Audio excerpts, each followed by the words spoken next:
They say the death of a child is every parent's worst nightmare. But for me, it wasn't just the pain of losing my daughter that tore me apart. It was the betrayal that followed. A betrayal that I never saw coming. A betrayal that would change everything. I don't know how to begin describing that day. The funeral was everything I feared, and at the same time, it was nothing like I expected. There's no guide for this kind of thing. The sudden, unexpected death of your only child. It felt like the floor had been pulled out from under me, leaving nothing but the cold, hard reality of what had happened. Olivia was only 40. She was full of life, full of promise. Yet here I was, standing at the front of a room full of mourners, looking at her coffin.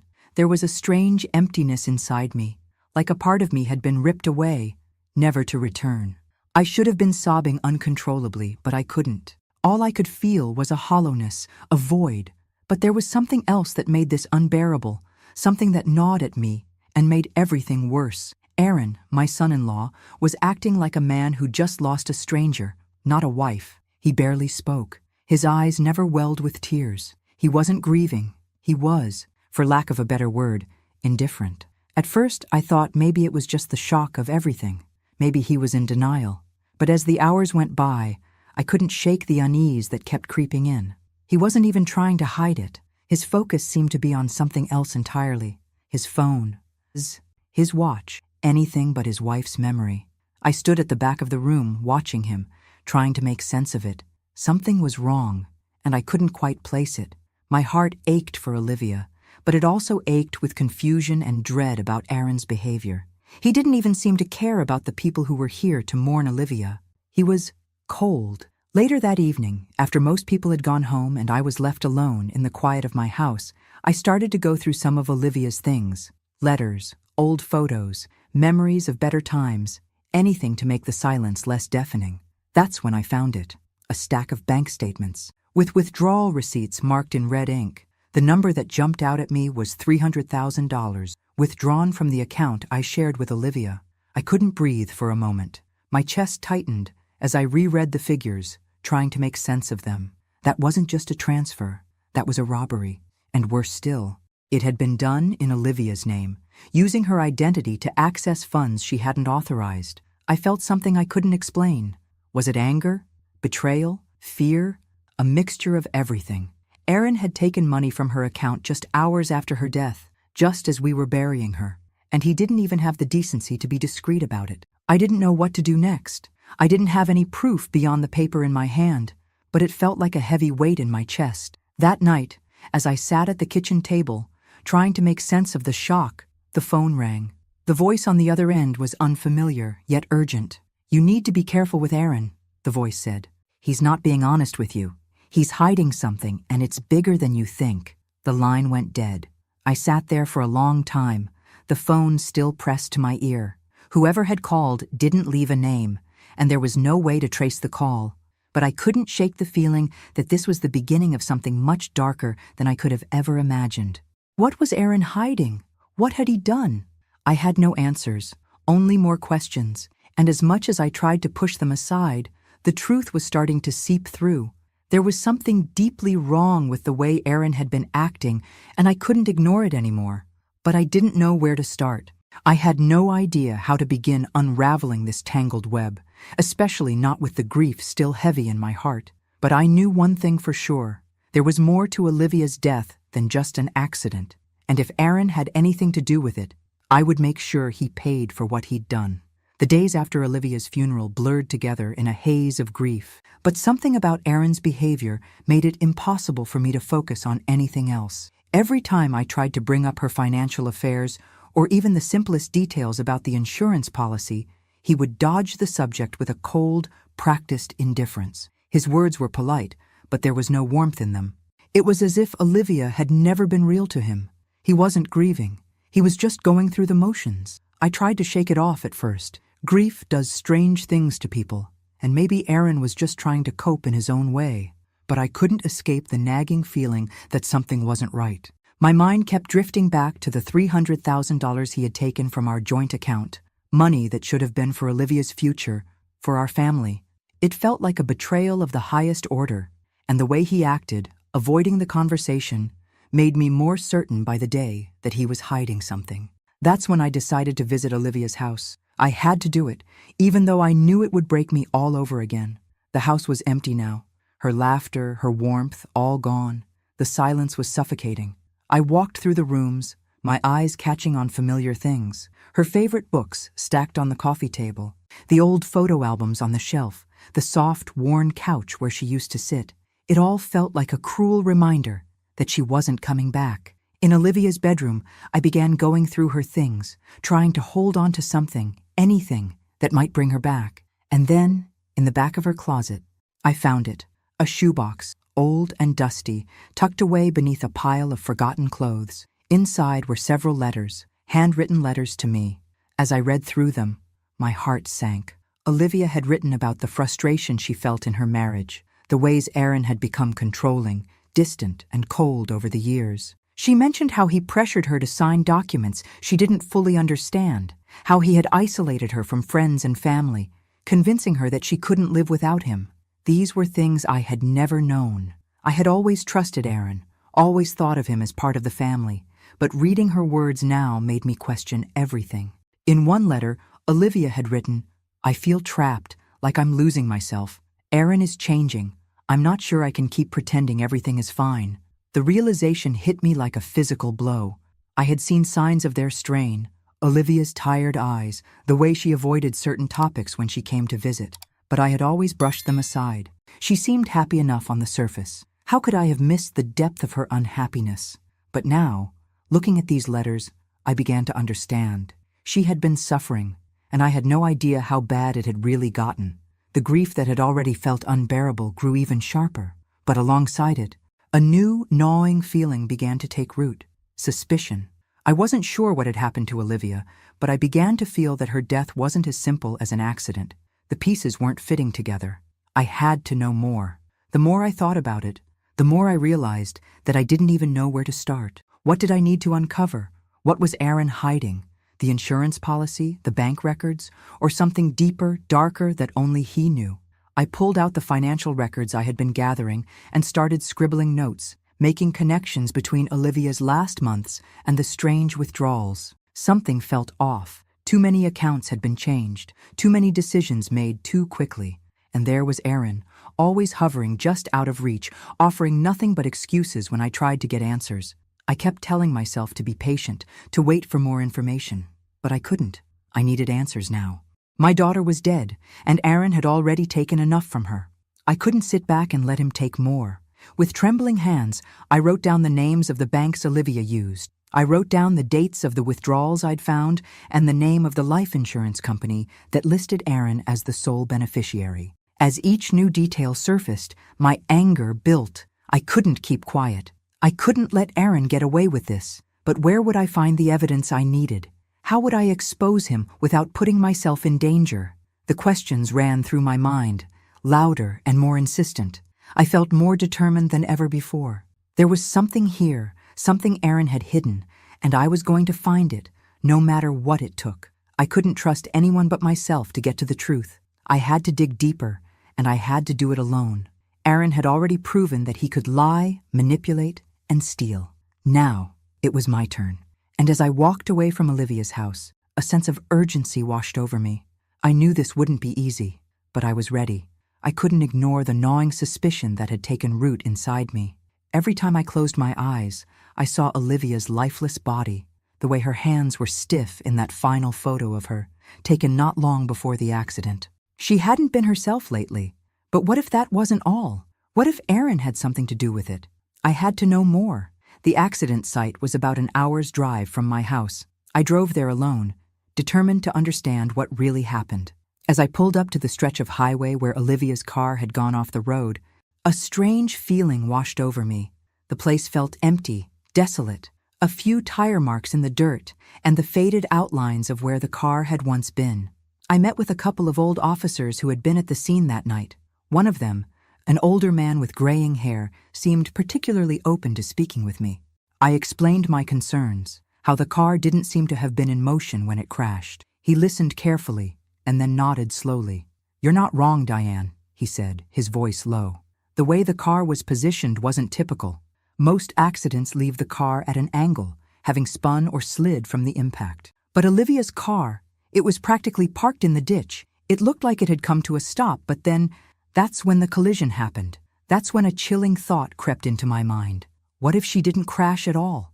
What if someone made sure it happened? The officer continued. Also, the seatbelt. It wasn't fastened properly.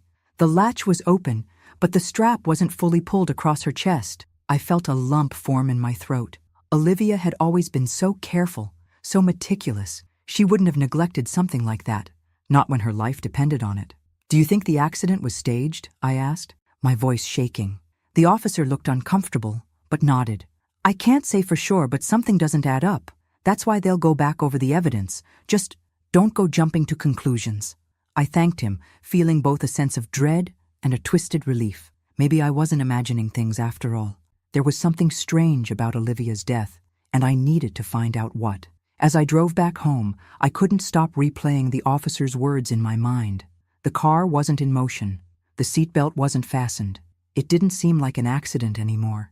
It was as if someone had orchestrated it, controlled it. When I got home, I found Aaron sitting at the kitchen table, looking at his phone. He didn't even glance up when I entered, his fingers moving rapidly over the screen. The room felt thick with tension as I walked toward him, my mind racing with everything I had just learned. "Aaron," I said, my voice steady despite the pounding in my chest. "I went to the scene of the accident." That got his attention.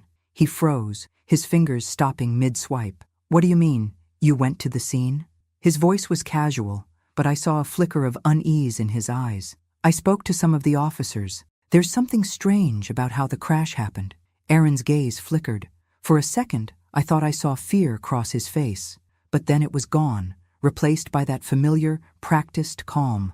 "Diane, you need to stop doing this to yourself. The accident happened.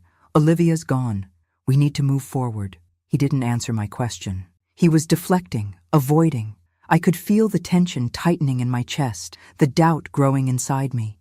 His coldness was suffocating, and for the first time I began to wonder, was this all just a plan? "You're avoiding the truth, Aaron," I said, my voice harder than I intended. "You're not grieving. You're avoiding it, and now you're trying to make me forget about what happened to Olivia." Aaron's jaw clenched. He stood up, his body tense, but he didn't raise his voice. "I'm not trying to control anything. I'm just trying to get through this the best I can, and you should too." I stood my ground. "I'm going to find out what really happened, and when I do, I'll make sure you don't get away with this." His face hardened. For a long moment, he didn't say anything. Then he shook his head. "You're not thinking straight. Just drop it, Diane. You're only going to hurt yourself more." He left the room, his footsteps heavy. My heart pounded in my chest, but it was no longer fear I felt. It was fury. The more he tried to shut me down, the more I knew I was on the right path. That night, I began to dig deeper.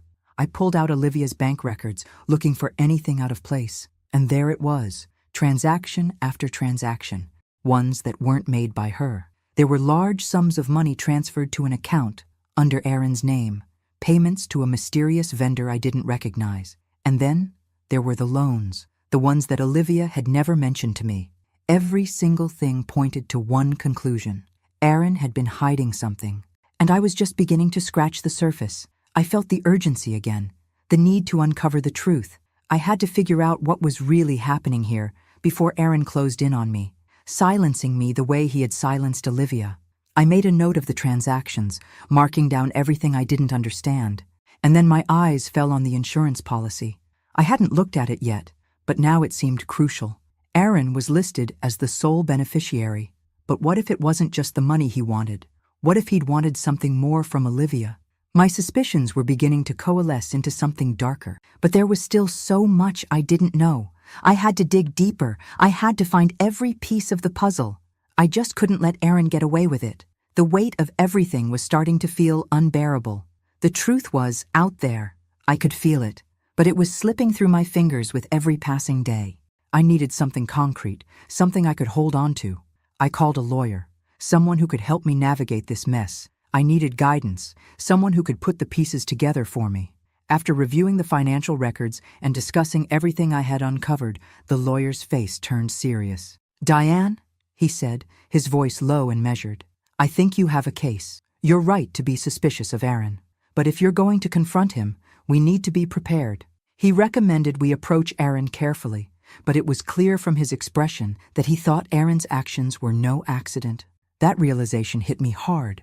I wasn't just looking at a grieving widower who had lost his wife. I was looking at someone who had orchestrated something far worse. The plan was simple. I would sit down with Aaron, confront him about the missing $300,000, and see how he responded. With the lawyer's advice, I started gathering more documents, more proof, more everything. I had to be certain. I could feel my heart pounding in my chest as I walked into the living room where Aaron was sitting. He looked up at me, his eyes narrowing slightly. He hadn't said much to me in the last few days, but his presence in the house was like a shadow hanging over me. "Aaron," I began, trying to keep my voice steady, "I need to talk to you about the $300,000 that was withdrawn from our joint account." His reaction was instant. He tensed up, his jaw clenching as his eyes shot up to meet mine. "What the hell are you talking about, Diane? You're acting crazy. The money is mine now. Olivia's dead. It's over. We need to move on." I could feel the anger rise in me, but I forced myself to remain calm. "Aaron, you don't get to decide what's over, not when you've been hiding things from me, not when you're trying to keep me in the dark about what really happened to Olivia." His face twisted, and his voice rose. "You're being irrational. Olivia's dead, Diane. We have to move on with our lives. You're just making this harder for everyone." I stepped closer, keeping my voice low but firm. "What I'm making harder is your lies, Aaron. You think I'm just going to forget that money, that $300,000 you took from our account? No, I'm not forgetting, and I'm not going to let you manipulate me." He stood up abruptly, backing away from me. "You have no idea what you're talking about. Olivia and I had a plan, and it's none of your business anymore." His words hit me like a slap to the face. "A plan? What plan? You've been lying to me. Aaron?" I said, my voice shaking but resolute. "You're hiding something, and I'm going to find out what it is." He laughed bitterly, shaking his head. "I don't need to explain myself to you. I don't owe you anything." His words were cutting, but they only strengthened my resolve. The lies, the coldness, it was all part of something far darker than I had imagined. Later that day, I did what I had to do. I dug deeper into Aaron's past. What I found made my stomach turn. There were multiple loans in his name, huge amounts of money, all unpaid. The stress of debt was written all over the records, but more troubling was the number of times Aaron had used falsified documents to cover up his failures. It wasn't just negligence, it was deliberate. He had lied and forged documents for years, getting himself deeper into debt with every passing month. I called the bank, I called the creditors, I pieced it all together. And the more I found, the more I understood just how deep his lies ran. Aaron wasn't just an opportunist, he was someone who had manipulated everyone around him, including Olivia. But it didn't stop there. I started speaking to some of Olivia's closest friends, people I had trusted for years, and that's when I learned the truth I had never expected. Olivia had been planning to leave Aaron. Weeks before the accident, Olivia had confided in her closest friends that she was finally making plans to leave him. She was going to take control of her life again. She was going to leave the man who had slowly suffocated her spirit, but she never got the chance. One friend in particular, someone who had been a part of their life for years, told me that Olivia had spoken about her fear of Aaron. She was afraid that he would never let her go. The friend even mentioned that Olivia had been looking at apartments, planning her exit strategy in secret. I was shocked, my heart breaking for the daughter I had known, my strong, determined girl who had been trapped in a marriage she didn't deserve. But it all made sense now. The signs I had missed, the behavior I had overlooked. Olivia hadn't just been a victim of circumstance. She had been a victim of Aaron. The more I dug into the past, the more I realized that the crash wasn't an accident. It had been planned, an elaborate way for Aaron to get what he wanted. Aaron had seen her as a way to escape his mounting debts, to start over with a clean slate. He had taken everything from her, including her life. I couldn't shake the image of her sitting in the car, trapped, unable to escape. I began to wonder, was the crash orchestrated to make it look like a mistake? Was that what Aaron wanted? To take Olivia's life, secure the money, and finally be free? But there was no way I could let him get away with it. I had the truth now, and I wasn't backing down. The pieces were falling into place, and I knew exactly what I had to do next. Aaron was going to pay for what he had done, and I was going to make sure of it. I had to know more. The The more I uncovered, the more I realized how little I truly knew about Olivia's life in the months leading up to her death. There were so many things left unsaid, so many pieces of her story that didn't make sense, and I wasn't going to rest until I put everything together. The breakthrough came when I reached out to an old friend of Olivia's from childhood, Jenna. She had known Olivia longer than anyone else, and I knew she would have insight into what had really been going on in Olivia's life, especially with Aaron. When Jenna agreed to meet, I could tell right away that something in her demeanor had changed since Olivia's passing. She was nervous, fidgeting with the hem of her sweater as she sat across from me in the coffee shop. But I could see the pain in her eyes when she spoke about Olivia. "I didn't want to believe it, Diane," she began, her voice barely above a whisper. But Olivia was really struggling. Aaron had a way of controlling everything. She was too afraid to leave him, even though she knew it was what she needed. I don't know how it started, but over time, he got more and more possessive. My heart sank as I listened to her. Jenna told me about the changes in Olivia's behavior, how she had stopped going out with friends, stopped calling as much, and how she'd often cancel plans at the last minute. The controlling side of Aaron was something Jenna had seen firsthand. "Olivia tried to leave him once," Jenna said, her eyes tearing up. "She was planning to, but when she told him she wanted a break, Aaron lost it. He didn't just get angry, Diane. He scared her. She told me she felt trapped." I sat back, shocked and broken-hearted. How had Olivia felt so alone? How had I not seen it? The picture was becoming clearer, but the pain of knowing that Olivia had been trapped in a relationship she felt powerless to escape was unbearable. The worst part was hearing that Olivia had been so close to leaving, so close to freeing herself from the prison Aaron had built around her, only to be silenced forever. But there was more. As I gathered myself, I realized that I needed to find out more about Olivia's financial situation. I had already uncovered signs of Aaron's manipulation, but I hadn't yet explored all the details. I started to look into the bank accounts that Olivia had used. What I found made my blood run cold. Several of her accounts had been changed in the months before her death. Accounts she had set up with me as a joint holder were suddenly altered, and Aaron had access to them. I called the bank, trying to hide my anxiety behind calm questions. The manager hesitated before telling me that there had been a series of transactions made from Olivia's account, each one larger than the last. Some of them had been transferred to Aaron's name, and as I dug deeper, I discovered something worse. There were withdrawals made from the account that appeared to have been forged. I could hardly breathe as the truth began to take form. The man I had trusted, the man I had treated like family, had been taking Olivia's money without her consent. But this was more than just theft. It was betrayal. He had manipulated Olivia into giving him control, forging her name, and taking what didn't belong to him. The bank manager also confirmed what I already feared. Aaron had gained access to the life insurance policy Olivia had taken out years ago. And guess who was the sole beneficiary? Aaron. It wasn't just about money anymore. It was about control. It was about a man who had orchestrated everything to secure his future, and Olivia's death had been his ticket. I could barely contain my rage. How could he do this? How could he kill his own wife, the woman he was supposed to love, just to escape his debts and secure a life of luxury? The more I uncovered, the more I realized the extent of his manipulation. I knew I had to do something. I couldn't let him walk away with everything.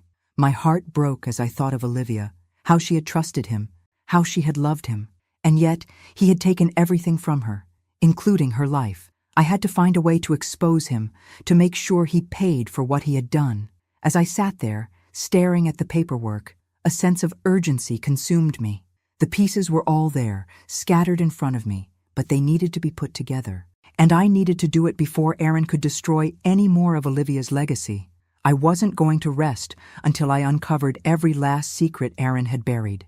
This wasn't just about money anymore. It was about justice, for Olivia, for the woman who had suffered in silence, and for the life she could never get back. I was no longer content with keeping everything to myself. The weight of my discoveries was suffocating, and I needed someone else to know the truth. I needed to share what I had found, to let others see what Aaron had done, not just to Olivia, but to all of us. I started with the family, the closest relatives, the ones who had known Aaron almost as long as I had. I gathered them one evening, hoping for support, for someone to stand with me.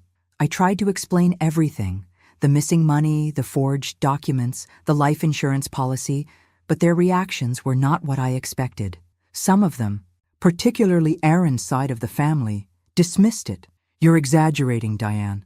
Aaron's been under a lot of stress. You're grieving, and sometimes you just start seeing things that aren't there." Their words stung. They didn't understand. They didn't want to understand, but I couldn't back down. I wasn't imagining this. I wasn't seeing things. I was uncovering the truth, no matter how hard it was to face. A few family members did seem concerned, though. One cousin of mine, who had always been close with Olivia, asked to see the bank statements. She was quiet as she looked over everything, and I could see the concern in her eyes as she scanned the details. "This is bad, Diane. Really bad," she said quietly, almost to herself. But even she wasn't ready to go up against Aaron. I was on my own in this. The family wasn't going to help me. If I was going to get justice for Olivia, I'd have to do it myself. The tension hung in the air like a storm waiting to break. I couldn't just sit back anymore, pretending that everything was going to be fine. Aaron had stolen from Olivia, and the more I learned, the more I realized that he had been planning this for a long time. That night, after dinner, I received an anonymous phone call. The voice on the other end was quiet, almost a whisper, as if they were afraid to be heard. "Aaron's been in trouble with the law before," the voice said. "Fraud, embezzlement, he's done it all. He's good at hiding it, but the truth's out there." The words hit me like a punch. I had suspected Aaron was hiding things, but this confirmation, the fact that he had a history of fraud, pushed me over the edge. I had to find out more. I couldn't do this alone anymore. The next day, I hired a private investigator. I couldn't trust anyone else. I needed answers, and I needed them fast. The detective I hired was professional and no nonsense. He dug into Aaron's past, looking for any sign of financial misconduct, and what he found confirmed my worst fears. Aaron wasn't just a man who had stolen from his wife. He was a serial manipulator. The detective uncovered several instances of Aaron being involved in fraudulent activities over the years, from falsifying documents to embezzling money. It seemed like it was second nature to him.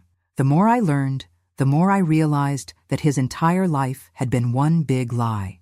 But the most shocking discovery came next. Aaron had been trying to sell Olivia's house. The house she had poured so much love into, the house they had shared. He was preparing to sell it, which would have netted him a significant profit, far more than the $300,000 he had already stolen. It was clear now. Aaron wasn't just looking to get out of debt. He was setting himself up for a new life. He was trying to erase everything about Olivia and start fresh. My blood ran cold as I thought about how he had manipulated her, how he had manipulated all of us. He had been planning this for a long time, and I was just beginning to scratch the surface. But there was still more. The investigator found evidence that Aaron had been in contact with a divorce lawyer and a specialist in estate planning. It was clear he had been preparing for Olivia's death long before the accident. He had been working on securing his financial future, as if he knew what was coming. Everything was starting to fall into place. Aaron had orchestrated everything, from the way Olivia's death had been handled to the way he had positioned himself as the sole beneficiary of her life insurance. He wasn't just a grieving widower. He was a man who had carefully calculated every move, every lie, every step. The more I uncovered, the more determined I became to confront him. But I couldn't do it yet. I needed more proof. I needed to make sure I had everything I needed before I went to the police or anyone else. I couldn't let Aaron get away with this. I had already seen too much, and the pain in my heart was now mixed with a fierce, burning rage. He had taken Olivia from me, from all of us, and I wasn't going to let him destroy her memory without paying for what he had done. I was close now, so close, but I had to be careful. I couldn't let Aaron know what I was up to. Not yet. I had to stay one step ahead. The investigation was no longer a passive search for answers. It had become a carefully orchestrated pursuit, a pursuit that I would see through to the end, no matter what it took. With the help of the private investigator, I had started piecing together Aaron's every move. His actions were starting to tell a much darker story, one that I couldn't ignore any longer. The most damning evidence came when the detective uncovered a critical detail. Aaron had been in contact with Olivia's life insurance company on the very same day of the accident. I felt a chill creep up my spine as the implications of that discovery hit me. How could he have known? Why would he be reaching out to the insurance company at that precise moment, if not for one reason, to make sure the policy payout was secured? Everything that had been swirling in my mind for days now had a horrifying clarity. Aaron had been planning this, perhaps even before the accident happened. He had been preparing for Olivia's death long before it became a reality. The timing was no coincidence. I had gathered the pieces, the phone records, the insurance papers, the bank statements, and I knew I was ready. I couldn't waste any more time.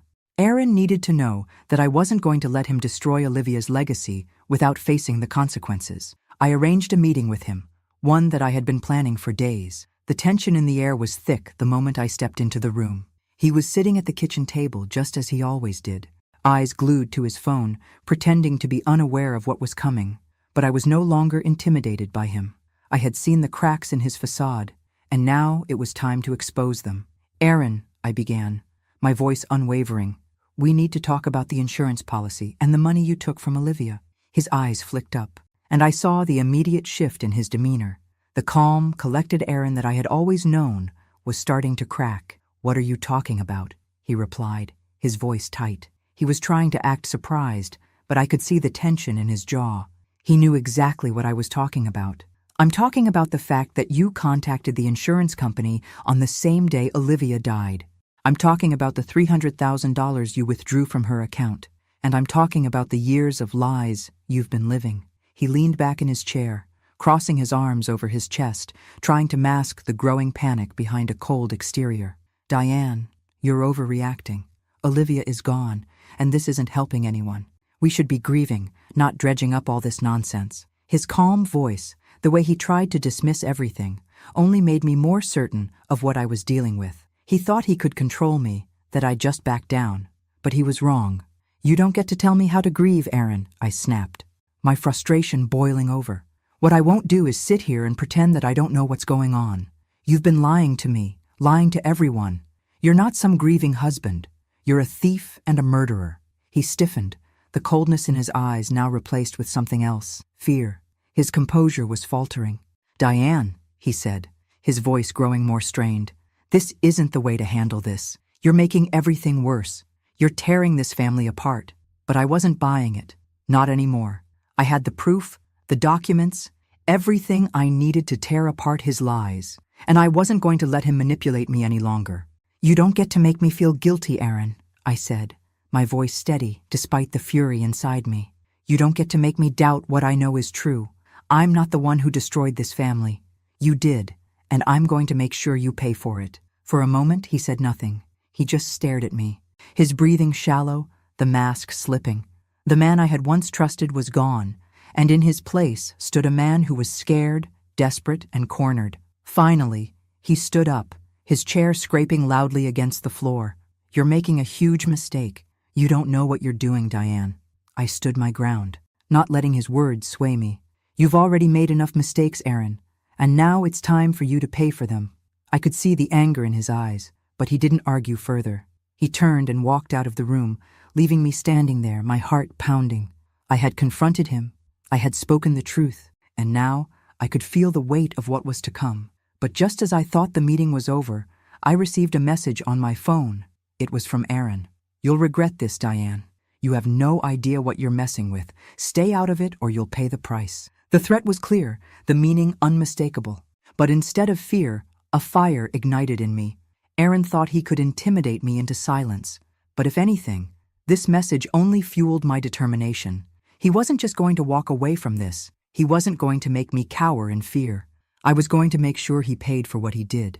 I had all the pieces of the puzzle, but there was one thing missing. One final, undeniable piece of evidence that would make it impossible for Aaron to deny his role in Olivia's death. I had been searching for it, waiting for it, and finally, it came to me. It arrived late one night, as I sat alone in the living room, going through the last of the documents I had gathered. The email notification pinged, pulling my attention away from the piles of paperwork. It was from the private investigator I had hired, and the subject line sent a chill down my spine. New evidence. I opened the email, my heart racing, and there it was, a file attached with a recording.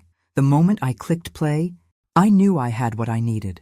It was a conversation between Aaron and someone I didn't recognize. The tone in Aaron's voice made my stomach churn. "You don't get it," Aaron said, his voice dripping with arrogance. "She was in my way. always had been.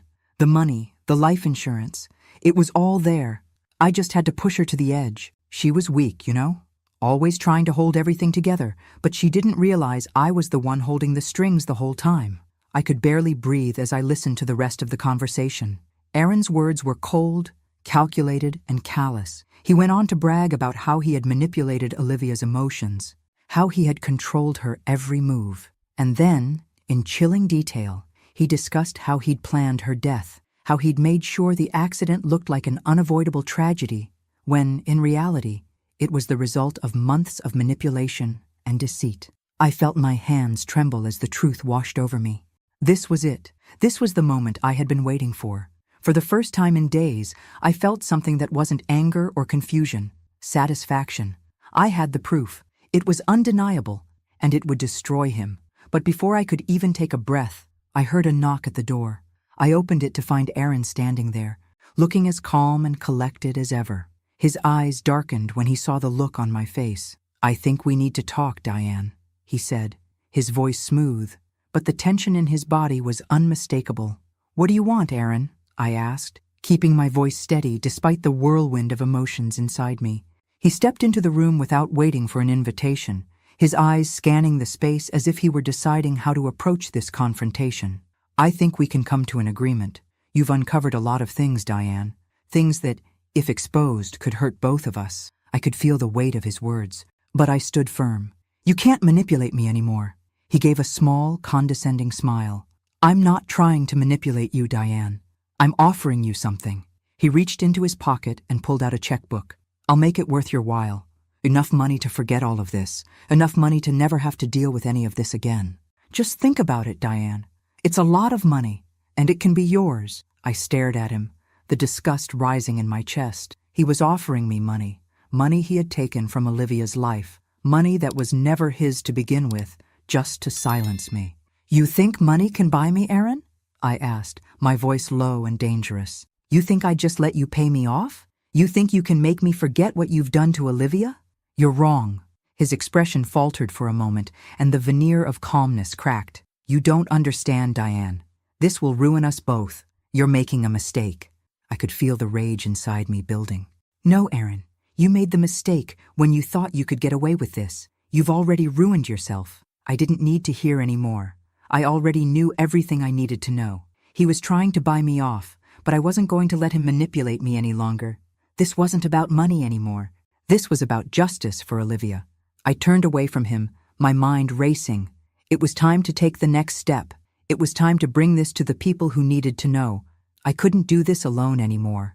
The next morning, I gathered the family again, determined to show them the truth. I started with the most trusted members, the ones who had started to listen when I first began to question Aaron.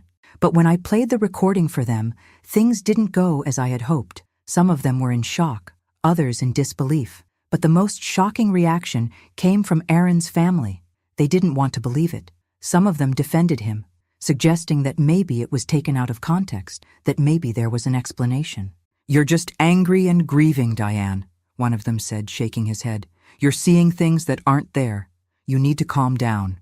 I could feel the sting of their disbelief. The betrayal of their loyalty to him was almost as painful as the betrayal of his actions. But I couldn't let them stop me now.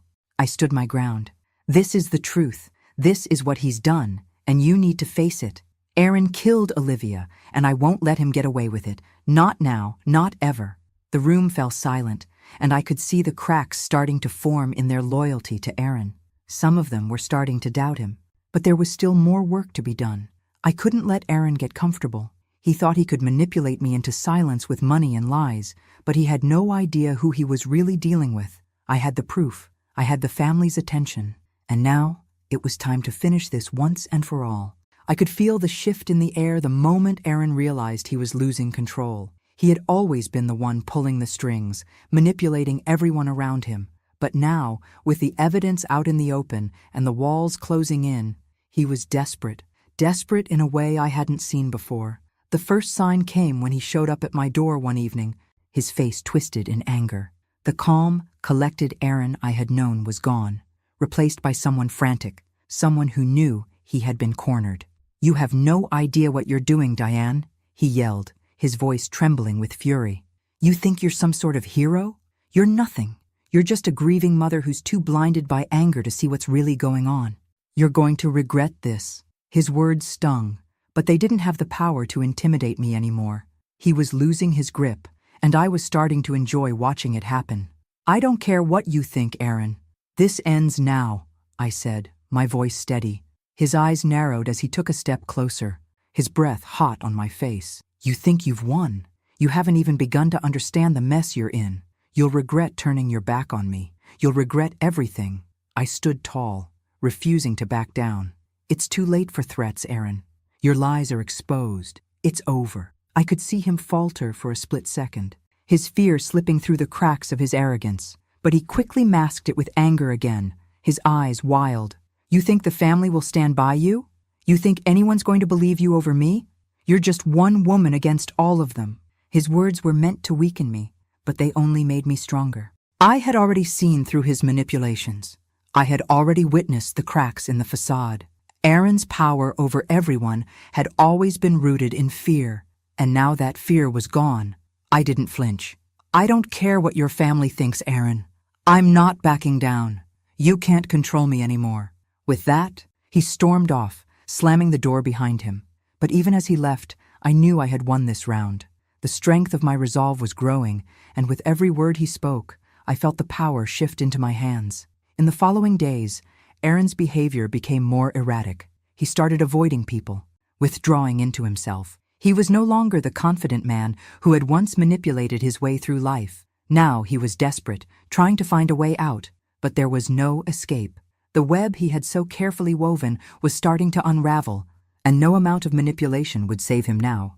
I, on the other hand, was prepared. With the help of my allies, friends, family, and the private investigator who had uncovered Aaron's darkest secrets, I began organizing the evidence, the bank records, the phone conversations, the insurance policy, the forged documents. It was all there, and I wasn't going to let it go to waste. Every day, I felt more empowered. Aaron had thought he could destroy Olivia's life and steal from her, but he had underestimated me. I wasn't just a mother seeking justice. I was a force that couldn't be silenced, no matter how much he tried to intimidate me. I had my own plans now, and they didn't involve fear. They involved action. I spent days preparing the documents necessary for the trial, making sure everything was in order. The pieces were in place, and all I needed to do was take the next step, bring him to justice. Aaron, meanwhile, was growing more frantic. I could see the cracks in his composure when we crossed paths. He was trying to maintain the illusion that he was still in control, but his confidence was gone. It was clear that he was scrambling, trying to think of a way out, but he knew as well as I did that there was no way out of this. His isolation grew. The more desperate he became, the more people distanced themselves from him. The family that had once rallied behind him began to question his actions. Even those who had been closest to him started pulling away, realizing they couldn't defend the indefensible. It was in those moments of growing isolation that I realized something. Aaron was finished. He had no one left to rely on but himself, and even that was slipping away. The control he had once held over everyone was now gone, and I felt a deep, satisfying sense of justice wash over me. The closer I got to the trial, the stronger I felt. Every time I looked at the evidence, every time I reviewed the lies he had told, I felt more powerful. I had spent too long being manipulated by him, but not anymore. Now it was his turn to face the consequences. I was ready for the final confrontation. I had the truth on my side, and I was going to make sure it came to light, no matter how hard Aaron fought against it. The end was near, and I would not let him escape. The moment had arrived. My heart pounded as I stepped into the conference room, flanked by my allies, friends, legal counsel, and even a few family members who had finally come around to seeing Aaron for who he really was. The room was silent, tense with anticipation. It was a pivotal moment. Everything I had uncovered, everything I had fought for, was about to come into the light. Aaron was already there, sitting at the table, trying to appear calm, but I could see the tightness in his shoulders, the nervousness in his eyes. For once, he was not in control. He knew it, I knew it, and the time for games was over. The attorney representing me spoke first, setting the tone. "Mr. Aaron Jacobs, We are here today to present the irrefutable evidence that shows your role in the death of Olivia Jacobs, as well as your financial manipulation and fraud. You are not the victim here. You are the perpetrator. Aaron shifted uncomfortably in his chair, but he remained silent, his fingers twitching at the edges of the table. He was trying to gather himself, to maintain his facade of innocence. But I knew it was only a matter of time before the truth broke him. The lawyer continued, and with a steady hand, I placed the evidence in front of Aaron. Bank statements, insurance policies, phone records, and the most damning piece of all, the recording of his conversation about how he had orchestrated Olivia's death for financial gain. Aaron glanced at the papers, but when his eyes fell on the recording transcript, he went pale. "What is this? You can't possibly think this is real," he sneered, his voice low but tinged with panic. I met his gaze, refusing to look away. "It's all real, Aaron. Every word, every lie you've told, it's right there. You've been lying to everyone, including me. But you can't lie your way out of this anymore." He opened his mouth to protest, but his lawyer quickly silenced him, realizing that the evidence was stacked against them. But Aaron wasn't done. He still tried to cling to the illusion of control. "This is all just some sick plot." "Diane," he said, his voice cracking, "you've gone too far. These recordings, these papers, this is all lies. You've made it all up to destroy me. You're just angry because I'm moving on. Olivia is gone, and now you want to tear down everything I've built." His words were desperate, but I could see the cracks beginning to form. The anger that had been simmering inside me for so long was boiling over. I stood up, trembling, but determined. "You didn't move on, Aaron," I said, my voice rising. "You killed her. You destroyed her, just like you destroyed everyone else around you. Olivia was your victim. She was my daughter. She trusted you. You controlled her life. You manipulated her into believing that she had no one, that she couldn't survive without you. And in the end, you took her life because she dared to break free. That's not moving on. That's murder." The room fell silent. I could hear the collective intake of breath from the others present. But I didn't care. I had held this inside me for so long, and now, finally, I was letting it all out. The anger, the betrayal, the heartbreak. "You think you've won, Aaron?" I continued, my voice shaking with rage. "You think you've gotten away with it? You took everything from Olivia. Her life, her love, her future. And for what? For money? For power? You'll never get away with it. Not now, not ever." Aaron was shaking now, his mask of confidence completely gone. He stood up, his face twisted in fury, but I could see the panic in his eyes. He was losing. He had lost. "I didn't do it. You can't prove anything," he shouted, his voice echoing through the room. His hands trembled as he pointed at the documents. "These aren't real. This is all some conspiracy to take everything from me. You'll regret this, Diane." His words were empty, hollow threats. The evidence was undeniable. And as the reality of the situation hit him, he sank back into his chair, his hands pressed to his face in defeat. The tension in the room was suffocating. Aaron had no more lies left to tell. The shock on his face was evident as he realized that he had lost control, that he was no longer the one holding the power. I stood there, breathing heavily, as my lawyer addressed the room. "The evidence against Mr. Jacobs is irrefutable. We will proceed with charges for the murder of Olivia Jacobs, as well as for his numerous acts of financial fraud." I felt a weight lift off my chest. The justice I had fought so hard for was finally within reach. Aaron's lawyer attempted a final defense, but it was too late. The room knew the truth, and there was no denying it. As I looked at Aaron, sitting there defeated, I felt no satisfaction. I felt only a hollow sense of relief. Justice was finally being served, but it didn't bring Olivia back. Nothing could. But I had kept my promise. I had exposed him. I had made him pay for what he had done. And as I left the room, walking away from the wreckage of his life, I knew I had done everything I could to honor Olivia's memory. The courtroom was cold, sterile, like a place where hope went to die. Every detail in the room felt like it was closing in on me. The rows of chairs, the harsh fluorescent lights, the sound of the gavel echoing in my ears. Aaron was sitting across from me, still pretending to be the man who had everything under control. But I could see it, the cracks, the desperation. He was no longer the confident man who had once manipulated every person around him. Now, He was a man on the edge, trying to keep up the facade for as long as he could. The trial had dragged on for what felt like an eternity. The evidence had been laid out. Every fraudulent transaction, every forged signature, the recording of his confession. And it was clear that Aaron had no way of getting out of this. But even knowing that the truth was on my side, I couldn't shake the fear of standing up there, of facing him directly. The man who had killed my daughter, who had stolen her life and everything she had worked for. When it was finally time for me to take the stand, I felt my legs tremble. I had practiced what I would say, rehearsed it 100 times, but the reality of it all hit me like a wave. I took my seat, my hands shaking slightly as I held the documents in my lap and looked across the room at Aaron. His eyes locked with mine, and for a split second, I saw a flicker of something, maybe regret, maybe fear, but it was gone as quickly as it came. The prosecutor asked me to recount the events, to explain how Aaron had manipulated me, how he had taken advantage of Olivia, and how he had planned her death. The words felt heavy on my tongue, each one a painful reminder of the woman I had lost. I kept my voice steady as I spoke, my heart racing with every word.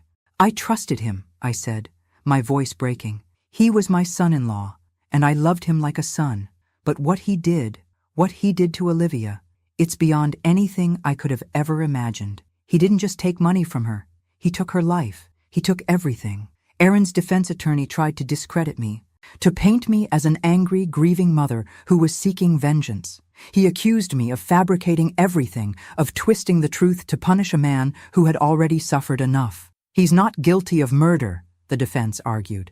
This is just a case of a family tragedy, and Diane is blinded by grief. She doesn't see the full picture. She's looking for someone to blame. But it didn't matter. The evidence was too strong. The truth was too clear. The jury wasn't swayed by his words, and neither was I. Finally, the judge called for a verdict. As he read the charges aloud, fraud, embezzlement, and, most devastatingly, the murder of Olivia Jacobs, the weight of it all settled over me. I felt numb, detached from everything around me. I had never wanted to be in this position, to have to testify against someone I once considered family. But here I was. The judge's voice was steady as he pronounced the sentence. Aaron Jacobs, you have been found guilty of all charges. You will serve a prison sentence of 25 years to life for the murder of Olivia Jacobs, as well as additional time for your financial crimes. The room fell into stunned silence. I could barely breathe as I processed what had just been said. Aaron was going to pay for what he had done.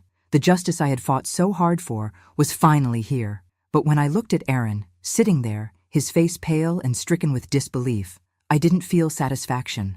I didn't feel triumph. What I felt was something I wasn't prepared for, a bittersweet sense of relief, mixed with the unshakable ache of loss. Aaron had taken Olivia from me, and nothing could change that. No amount of justice, no sentence, no prison term would ever bring her back. It wasn't enough. Nothing would ever be enough. As I left the courtroom, surrounded by friends and family who had stood by me, I realized something I had been avoiding all along. Justice couldn't heal the wound in my heart. It couldn't undo the damage Aaron had caused. Olivia was gone, and no punishment could ever change that. But it had to be enough. The world would now know what Aaron had done. The truth would be out. Olivia had been taken from me, but she wouldn't be forgotten. Her death wouldn't be in vain. And as the door to the courtroom closed behind me, I finally allowed myself to feel the weight of everything. The relief, the sadness, the grief. I had won, but the victory felt hollow. I had done what I could. Now, it was time to begin the long road of healing. The months after the trial passed in a blur, and with each day, the heaviness in my chest lessened. I had fought for justice, and now I could finally breathe. The rage, the grief, the endless questions, they no longer had a hold on me. But the truth was, no amount of justice would bring Olivia back. The hole in my heart remained, and the pain of losing her never truly faded. Still, I had done everything I could for her.